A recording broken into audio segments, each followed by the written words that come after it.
Hajja Helen POS. Ya dai bu. Ke kadai abin kyau. Yanda na saba ba. To akwai kuɗi? In ban da kuɗi zan zanna a nan ne? Nawa kake so? A'a ba wai kuɗi zan cira ba dai irin ayi hira ne dan tada. Dan Allah yau bush ka yi haƙuri. Yi haƙuri yau. To da albishir na zo, albishirin ki. Bo. Akwai wasu sabon shaguna da na kana buɗe a can kuma suna dan sauƙin kuɗi shi na zo wai ko zaki je ki kama shago kin gani ke ma ki dan samu wajen zama. Yanzu da ka ta bush zama na anan ya toshe maka numfashin ka? A'a ba wai kai lugurin mana kai environment zo a tafi ko wani abu. Yanzu a kanka nake zama? Ina dan faɗa kina da san. To dole ai ya faɗi. Gyara mu.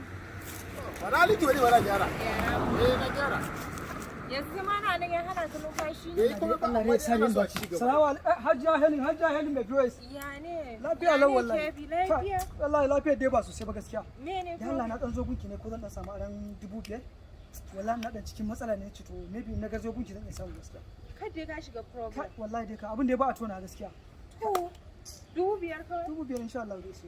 Bari in baka 10,000. A ba ni biyar din da kawai. Mai gida salamu alaikum. A kai ka tsaya ai da ni yake. Wa alaikum salam. A to shikenan. Baka 10,000 ina. A ki bani biyar din kawai saboda daɗin biyan da yake. Zuwan da ba magana mai gida mun tibi kawai irin kuɗin wannan. Okay to ba da mu. Ka san maybe ko zan samu aran. shawara ce zan baka mai kyau.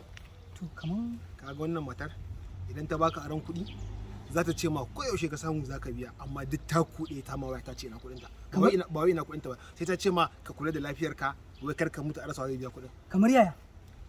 kana tun kafin ka je gida ta dinga ma waya kana ka je gida lafiya ka kula da tsallaka titi kar ka ci abinci da ka shaƙe kar ka kwanta ba ka sha ruwa ba wai kar ka mutu wai ba wanda zai biya ta kuɗin in ka mutu Ko dai ka ce mu irin mutanen nan ne wannan idan ka karɓi kayan su bacci ma sai ga gare ka. ai har gwanda waccan matsalar ta kashe ka kanka kuɗin wannan Kai irin su ne a to gaskiya. Allah kawai ka kyale Amma fa na gode gaskiya. amma Yawwa.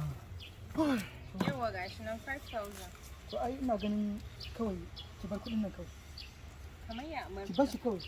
Saboda kin san wata damuwar ta fi wata damuwar. Saboda kawai ki bar shi. Yanzu zan taimaka maka to bari ƙara maka 5,000. Yanzu Ai ba wai kaɗan suka yi ba.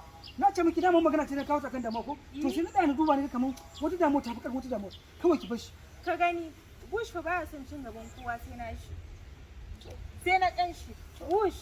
Wani irin munafiki. Ni dai kawai dai karki damu kawai ki bar shi kawai ni na riga na wuce. Me ne ka gaya ma wannan bawan Allah? a'a Ni munafika kenan. Wato kenan ni muguwa kenan. wa duwa ce haka kawai mun ja gefe mun gasa da mutum Yanzu an taɓa ganin kuɗi an ci?